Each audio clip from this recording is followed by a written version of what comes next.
is Upbeat with beatboxer, musician, speaker, and show host, Parker K.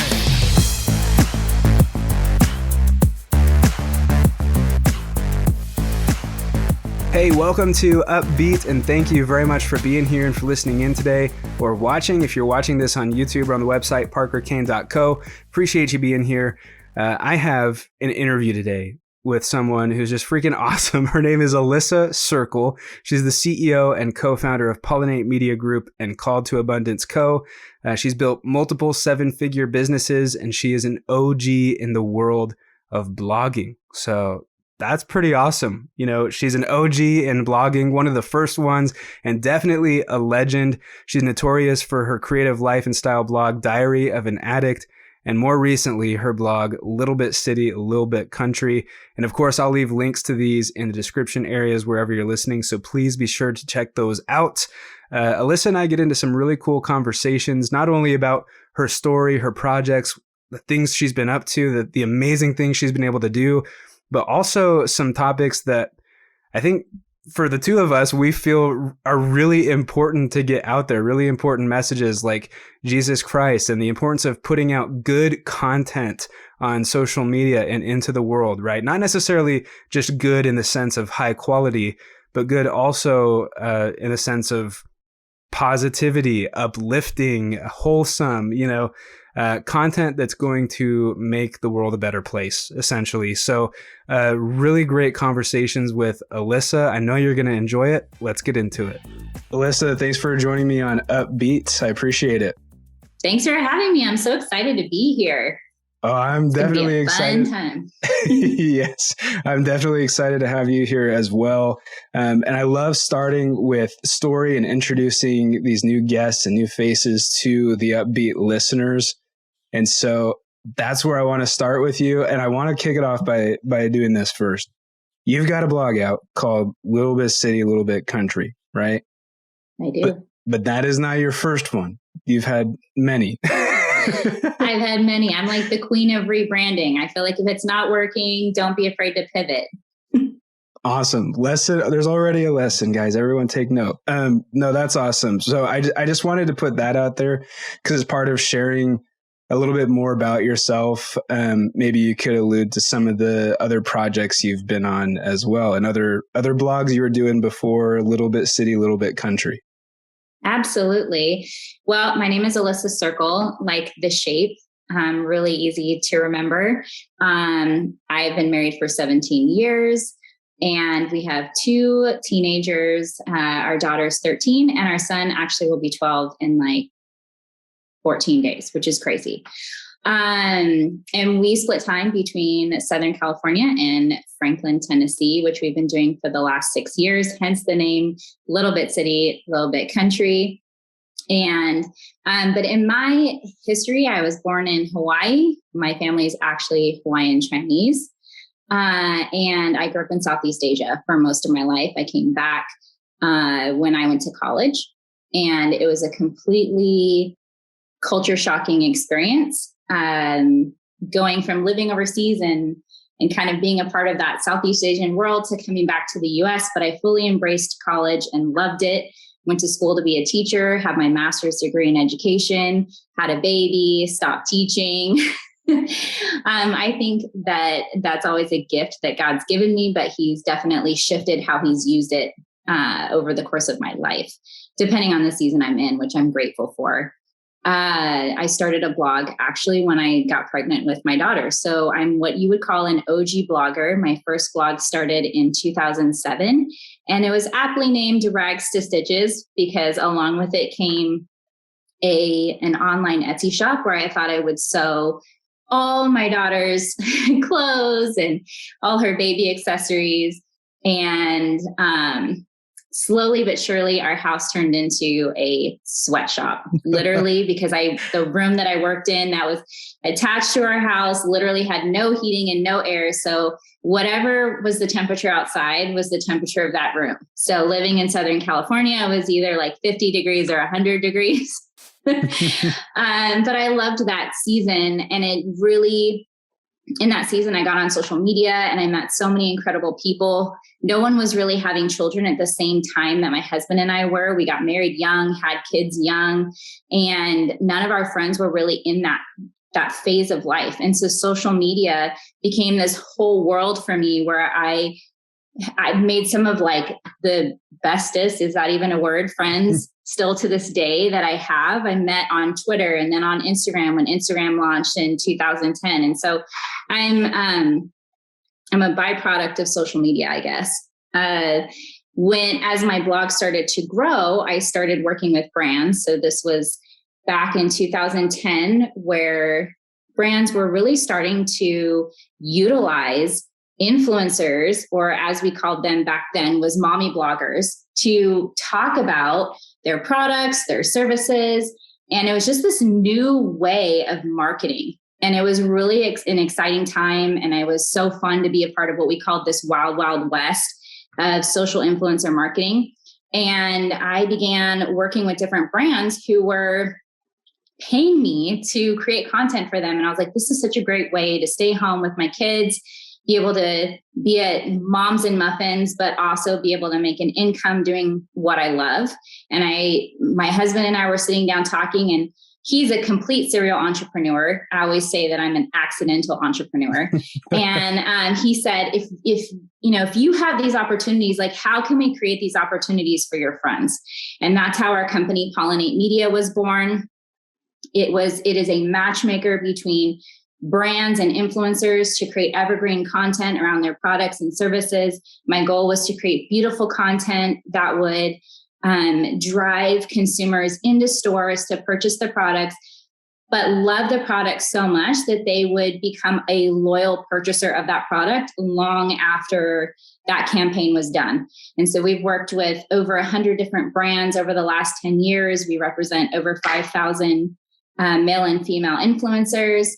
And it's been such an incredible journey for us to be able to empower women and to give them opportunities to work from home and make an income doing what they love. And in the middle of all of that, as we were talking about multiple blogs, in the middle of all of that, I decided to rebrand my blog into more of a style blog and called it Diary of an Addict. I wasn't recovering from anything other than maybe a coffee addiction. I don't know if anybody can relate. I'm still working on it. But that's kind of like how I landed and pivoted into all of that. And then over the years, as we've started traveling the country, our family's been to 49 states by SUV. We just haven't made it to Alaska yet. God willing, as everything opens back up, we'll get up there. And I just felt like, man, we love being in the city, but we feel so at home in the country. And thus I pivoted again and became little bit city, little bit country. And that's where I stand today. And I love the blogging space, and I love social media, and I love just the fact that we have the opportunity to bring light and hope to people around us and reach so many more people doing it than just the people in our community. Yeah. Awesome. Well, thanks so much for that breakdown. That I feel like definitely I know you better. The listeners are going to for sure know you better. I feel honored to be speaking with an OG blogging legend.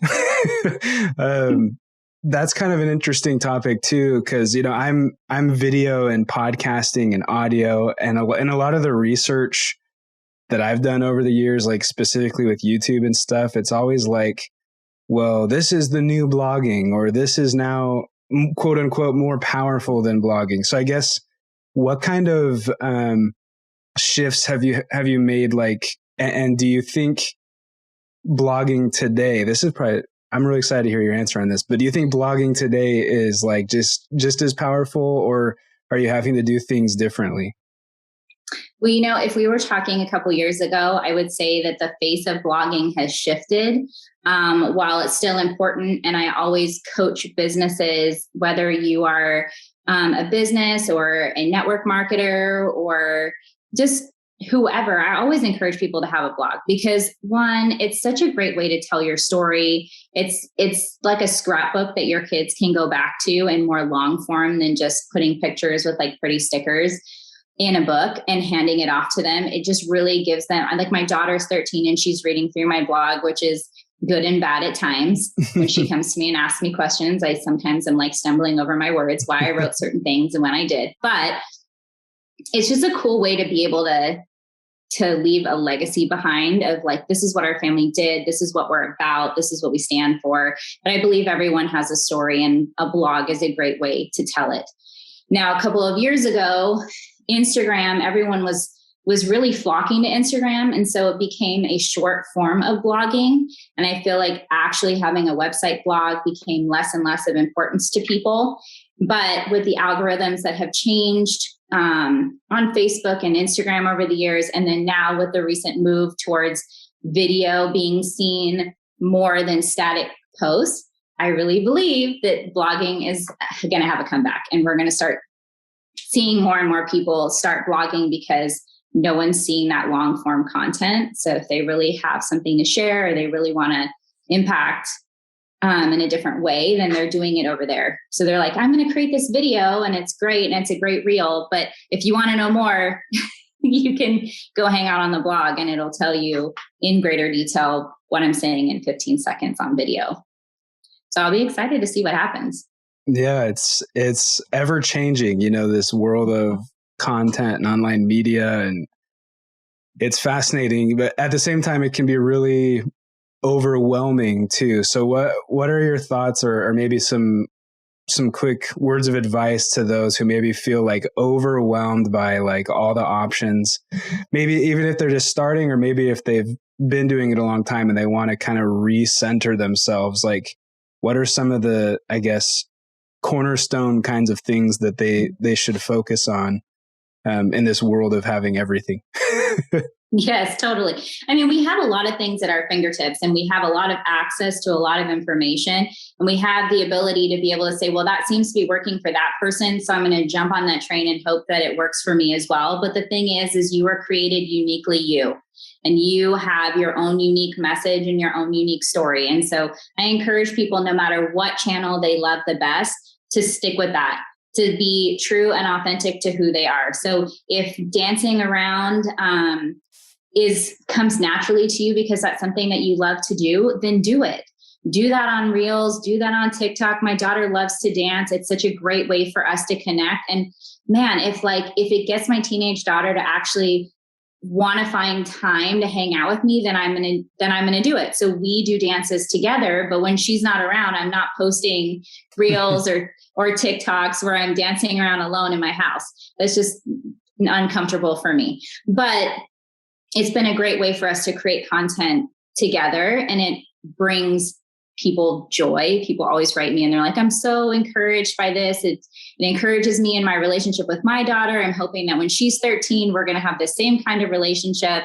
And so I think just don't feel like you need to be everywhere all of the time. Even if it feels like everyone else is everywhere all the time, I think just hone in on, even if it's only one channel or two social media channels, don't overwhelm yourself to try and keep up because you feel like the world is telling you need to. I feel like you can be fully successful on one platform. I've seen so many people do it with just Instagram. Don't get bogged down by what everyone else is telling you to do. You do you be you. And if you are authentic to who you are, then the audience will follow and the impact will follow the audience. Dang, that's deep. And I'm glad you brought up the whole thing with the audience too, because that's where I was kind of headed in my thoughts, was just like, if you are yourself, you have a better shot at building a real, genuine audience. And I was going to ask you, like, with your first blogs, because you said you started in 2007, before like Instagram, before even maybe YouTube and Facebook, like how did you initially start building your audience to a point where brands were like, yeah, we're going to pay her to talk about us so we could get in front of people?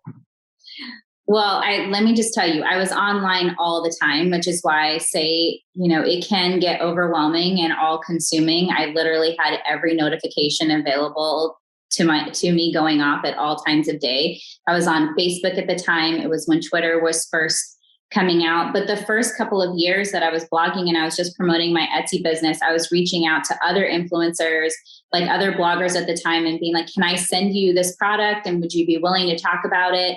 And that's really like how I got my name out there. And then going to conferences and meeting other bloggers and other influencers really escalated kind of how like my exposure in that space. And so separately from that, I had a friend come to me who had a connection with Cost Plus World Market and basically said, hey, they're looking to build out an ambassador program. Would you be willing to do that? And at the time, I not only did I have an audience, but I also had a group of friends who I knew all had audiences as well. And so that was really how Pollinate was birthed, was building out an ambassador program for Cost Plus World Market, because they were looking to work with influencers. And I had all of those friendships because I had built them online, and we talked on Twitter, and you're just constantly like on whatever channel. And then when YouTube launched, I used to do what's called a coffee date on Fridays.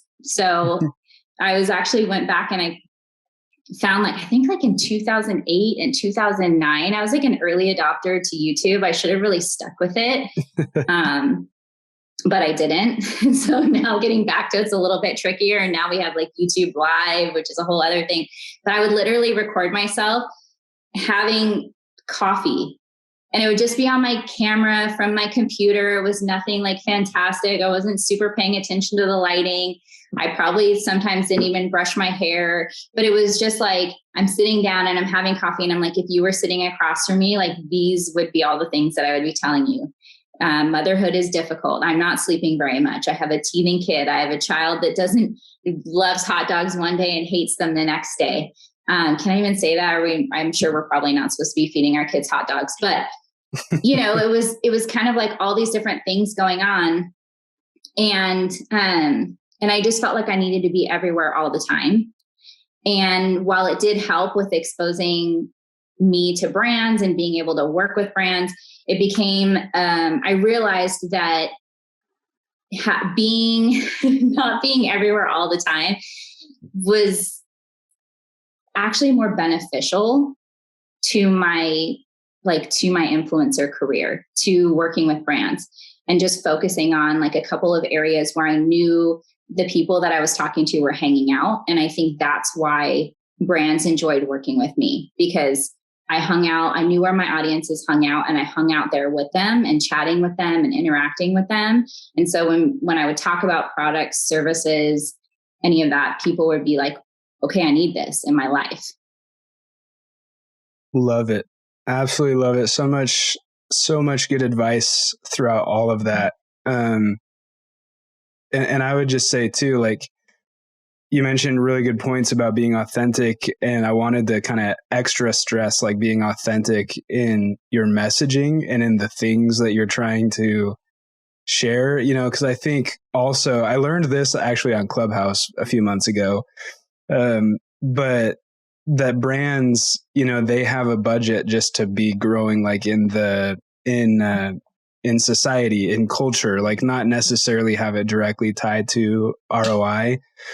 And so like if you're getting behind things that you care about, if you're getting behind missions that you care about and nonprofits or whatever, brands will support those things too. So it's a double cross, because you get the win from the brands, but you also get the win for your audience because you're being authentic in your messaging.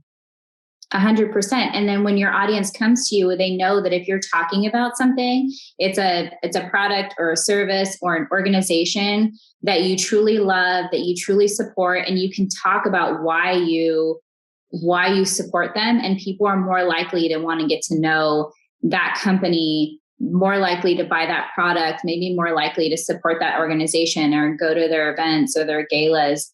And I think that is the best way we can service our clients that we work with, is by saying, I'm going to be true to who I am.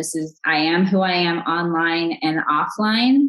And I just want to be authentic and bring hope and bring joy and bring light. And I feel like your product is going to do that for people. And so I want to talk about it. And it's a win-win for brands and for influencers, especially now. I feel like it's shifted and brands are really looking to create long-term relationships with influencers where they're not just doing one-off campaigns, but they're actually creating a relationship with them so that, every couple of months you're working together and you're talking about the same product or service. Yeah. And it's funny, as you say that, I have some people and some influencers like coming through my mind, like, oh my gosh, they've been with that brand for a long time. And if I were to, ask what the latest is on like my phone, like I have like a few YouTube channels and personalities who like I know I'd go to for the answer. So we probably all kind of inherently do that even without thinking about it, which is crazy. But yeah, so I wanted to ask too, like, what happened for you like throughout COVID and everything, with the ups and downs the world was in? Like, did you double down on social media? Did you take a break? Like, what kinds of things were you up to? So I think COVID in itself was just a gigantic opportunity to be isolated. And I am not an isolation type girl. I thrive on being around people, being in conversations with people. My husband and I are always like, let's build bigger tables and higher fences. And how can we bring people together and connect people?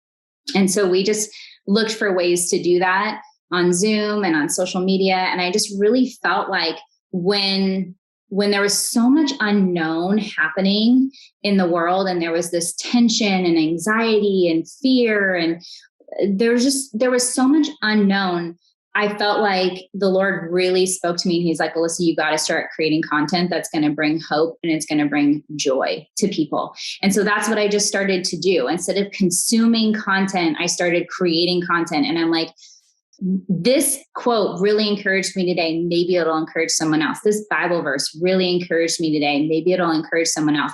I'm going to hop online and this funny thing happened to me today, and I'm going to share it with someone else because, gosh, we could all just really use a laugh today. And so while my business shifted, because of course, it's hard to talk about products and services that are flying off shelves because everybody's worried the world's going to end. And thankfully, we're all still here. And I just really felt like it was such an opportunity for me I felt like the Lord was doing so much in me to shift me into a space of really claiming the joy of the Lord as my strength. And I was like, how can I do that every day? And how can I help other people do that in a time where it would just be really easy to constantly feel anxious? And I also have 2 small children, and I want them to walk in that too. I don't want them to be constantly worried or anxious as they're trying to navigate school on Zoom and being home. And so we would just create a lot of like fun opportunities. We would create fun workouts at home, and we would, race each other back and forth in the yard, and we would swim at odd times of the day. And we did our best to just really create an environment that was surrounded by hope and joy. And so that's what I tried to really put out there on social media. And that's daily what I'm still trying to put out there on social media. I want people to feel encouraged. I want people to feel hope. And I want to lift people's spirits. And even if they're laughing at my expense, I'd rather the smile than the frown. Ooh, yeah, that's super deep. I feel like I can confidently say that you are being that for people. You were that for me. There was one time, I can't remember exactly what the posts were, but I was on stories on Instagram, and it was just like, Trump said this, Joe Biden did this, so-and-so is beat up on a subway. And then it was like you and your daughter dancing. I think, unfortunately, the positive kind of silly, what brings a smile, not a frown kind of posts are the rare posts. Nowadays, I feel like there's so much more negative than there is uplifting. I agree, which just means that there's more opportunity for us to shift the narrative. I feel like there's so much opportunity for us to love on others, to encourage others, to get in their DMs and say something positive about them, even if it's, I love the color shirt you're wearing, or, hey, I noticed you got new glasses, or, hey, that's a great haircut. It doesn't really matter. I think people just want to feel seen. And that's why social media exists. It comes out of this desire to want to feel seen and to want to feel known. And while I already know that Jesus sees me and he knows me, I have the opportunity to go out there and share that with other people, like that you are seen and you are known and you are loved. And so in the middle of all of that negativity, man, if we just took up the opportunity to, like, even if it's like this commercial break in between all of those stories and all of those posts as people are scrolling, to give them an opportunity to smile, then gosh, I mean, I feel like there's nothing better than that opportunity. Yeah. Well, and it puts a smile on my face too, how much you're bringing up the Lord and religion. And I don't know, do you mind if we go kind of more of a religious route here for a second? I don't mind. I love talking about Jesus. Awesome. Yeah. Never know these days, but I was just curious, like, if you've been like a believer your whole life, or like when you kind of started standing in your religion. Yeah. So I've had a relationship with Jesus my whole life. I grew up in a home where both of my parents knew Jesus. My mom actually met Jesus when she was later in life, when she married my dad, and they were told that they would never have children. And she found Jesus and God healed her, and she had me and she had my brother. And so I feel like we are both a product of a miracle. And so we were just really, my mom always told us that story growing up. And so we have always just had a relationship with Jesus. I feel like over the years, my relationship with Jesus became really complacent, where it was like I was going through the motions. I'm part of Bible study and I go to church and I worship, but it really wasn't until I was an adult that I really realized that the word can't come alive and he can't come alive in you if you're not spending time with him. And then when COVID hit, I really felt like the Lord was shifting my calling.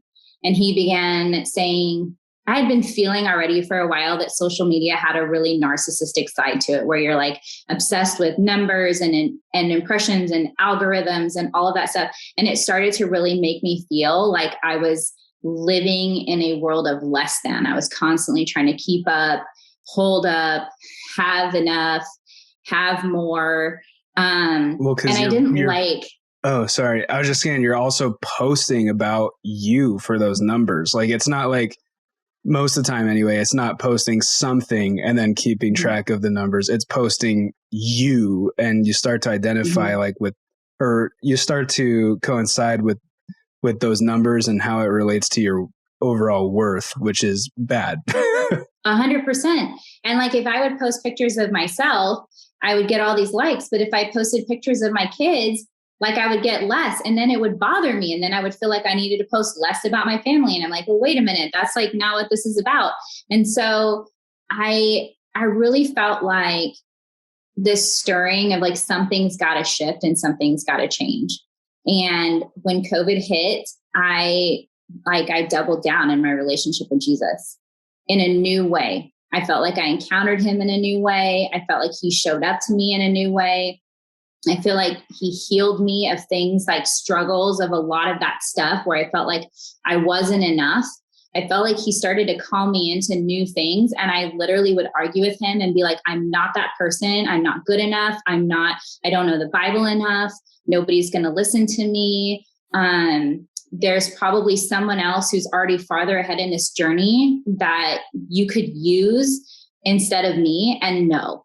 And I said that for like literally a full year, because I felt like he was calling me into writing a book, and probably many books. And I have ideas for Bible studies and devotionals and all of that. And I was like, Lord, I am not equipped. But he said, no, but you're available. And that's the difference. And God uses those who are available, who are willing to say yes and say, gosh, okay, Lord, I'm going to step out onto the water, even though I really have no idea if I'm going to sink, if the wave is going to take over me, if I'm going to end up under the boat instead of in the boat.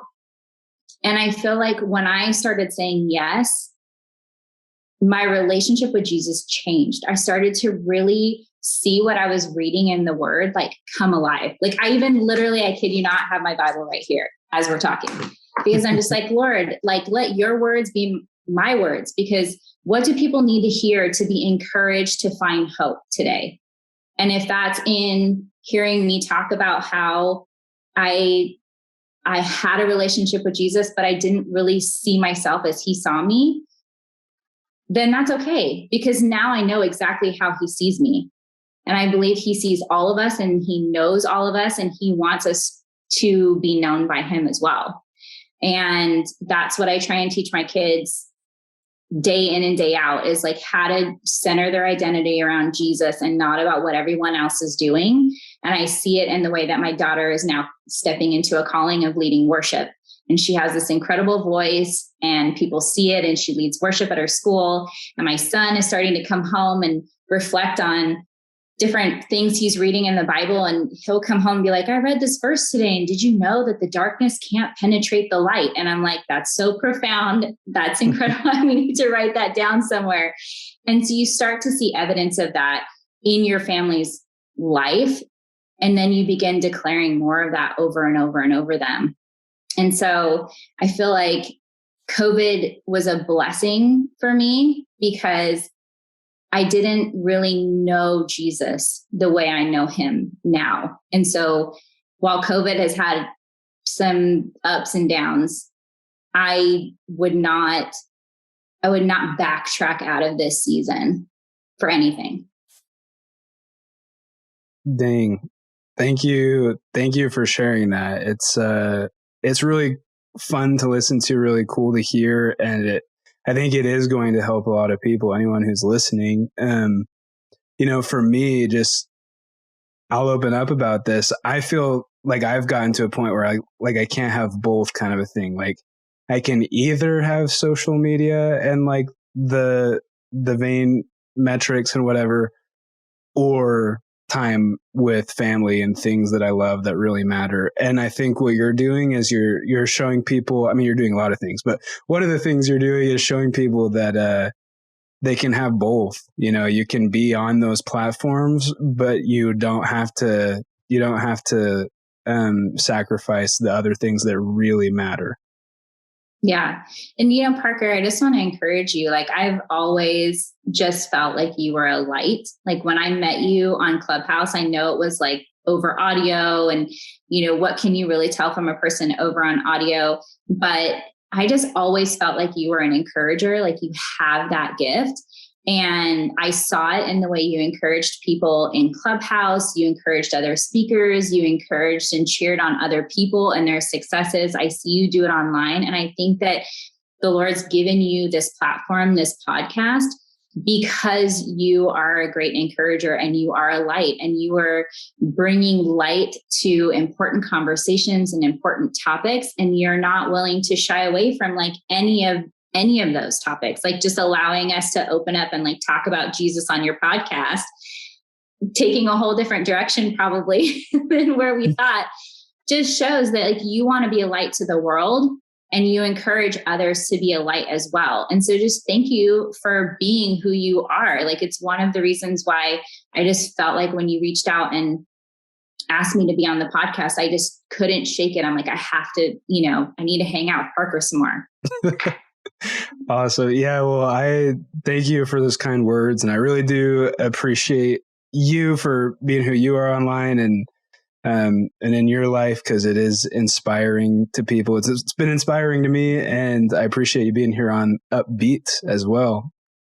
Yeah. Thank you so much for having me. I really appreciate it. I'm glad we did this. Yeah, me too. Well, and there is this last little segment, the Upbeat seat, which if there's nothing else, I want to make sure I provide space. So like, is there anything else like you wanted to talk about that maybe I haven't asked about or anything? I think the only thing I would say is I'm working on my first manuscript and book proposal. So keep an eye out, because you never know. This girl might be a published author in the next couple of years, God willing. He's promised it. I'm saying yes. So we'll just see what happens. So I cannot wait for that day. I'll definitely, maybe when you release it, we could do another episode and talk it up and share all the links and stuff like that. I would be honored to be back. Awesome. Well, okay, Alissa, what makes you upbeat? I think being a mom. I love being a mom.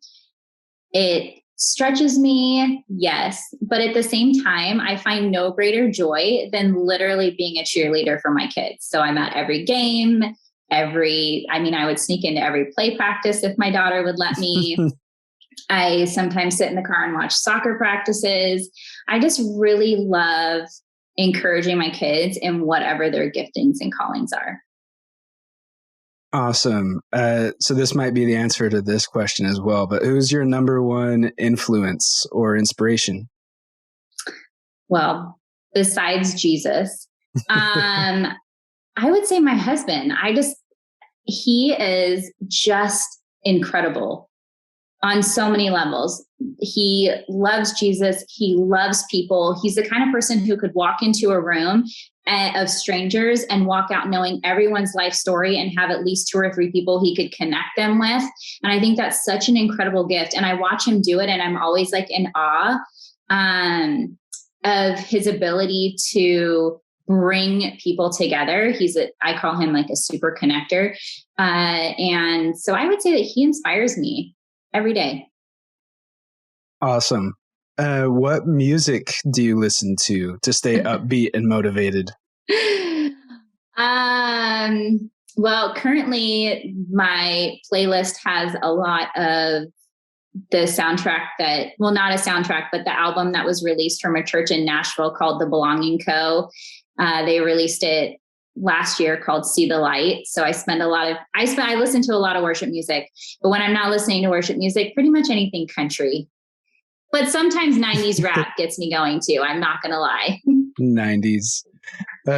Yeah, for me, I love 90s stuff. It's always a good throwback. And then country, I haven't been into country most of my life, but when I lived in Tennessee for almost a year, I started to like it, and yeah, it's become more of a part of my life. Still not as much as it probably should be or will be, but we'll wait till we get you back to Tennessee, and then oh my gosh, yeah, beatboxing with some of these country musicians is actually a really fun thing. I'd like to see more of that.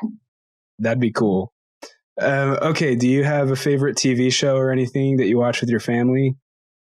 Gosh, in my house, my family would tell you, 9 out of 10 times I have the Hallmark Channel on. I've already started the countdown to Christmas before Halloween. But I do love the show Yellowstone with Kevin Costner. I'm completely obsessed. And Sunday night, season 3 is premiering, 2-hour premiere. So I'm excited for that too. Oh, awesome. Do you have a favorite word? I have a favorite phrase, Let's do it. Which is so good. So my friends hear me say probably the most. So good. So good. So good. That reminds me of that song. So good. Bum, bum, bum, bum. Yes, totally. Okay. Favorite social media platform, and where you prefer people following you and connecting with you? So Instagram. I can't help it. I just really love the platform. I can go live. I can drop videos in. I can drop posts in. I can create reels. So it's the place that I live most often, and you can come find me. It's at Alissa Circle. Awesome. Yeah. And definitely follow her. Like I said, I meant everything I said in this episode, where, you could be scrolling through a lot of negativity and then stumble onto her account, and it lifts you up. So definitely follow her. And then I typically close these things out with beatboxing the guest's name. So I'm going to do that real quick, and hopefully you can hear it.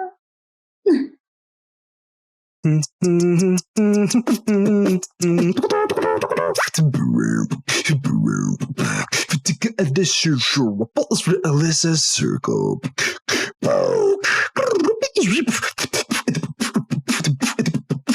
Alissa Circle. Alissa. Look at this circle. Yeah, so good. Parker. Awesome. Thank so you. Good. Thanks. And thanks so much for being on Upbeat. Thank you for having me. So there you have it, my interview with Alissa Circle. And of course, we'd both love to connect with you. You can find me at my website, parkerkane.co, and Alissa on Instagram at Alissa M Circle. That's at Alissa M Circle. If you enjoyed the episode or got value from it, then please share it with a friend and leave an upbeat review. That is always so appreciated. You're the best. I'll see you next week. This is Upbeat with beatboxer, musician, speaker, and show host, Parker Kane. Subscribe at parkerkane.co.